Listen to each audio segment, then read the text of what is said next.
వ్యవసాయానికి ఉచిత కరెంట్ ఇచ్చింది కాంగ్రెస్ పార్టీ కాదా? మీరు ఆలోచన చేయండి. రైతులకు రుణమాఫీ చేసింది కాంగ్రెస్ పార్టీ కాదా? ఉచిత విద్యను అందించి ఫీజు రియంబర్స్మెంట్ ఇచ్చింది కాంగ్రెస్ పార్టీ కాదా? జలయజ్ఞం పేరు మీద సాగునీటి ప్రాజెక్టులను నిర్మించింది కాంగ్రెస్ పార్టీ కాదా?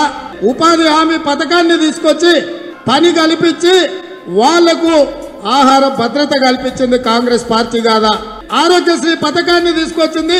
ఇన్ని పనులు కాంగ్రెస్ పార్టీ చేస్తే ఇవాళ కాంగ్రెస్ పార్టీకి ఎందుకు ఓటేయాలంటావా? ఎవరైనా బెదిరించినా, ఎవరైనా మా కార్యకర్తల్ని కష్టపెట్టినా, ఎవరైనా మా కార్యకర్తల మీద అక్రమ కేసులు పెట్టినా అందరి పేర్లు డైరీలో రాసి పెట్టాం, అంతకంత మిత్తితో చెల్లిస్తామని చెప్పి నేను ఈ సందర్భంగా కార్యకర్తలకు చెప్పదలుచుకున్నా. ఈ రాష్ట్ర డీజీపీ, ఆంధ్రప్రదేశ్ కు సంబంధించిన ఐపీఎస్ అధికారి తక్షణమే రాష్ట్ర డీజీపీని తొలగించాల్సిందిగా కాంగ్రెస్ పార్టీ డిమాండ్ చేస్తుంది.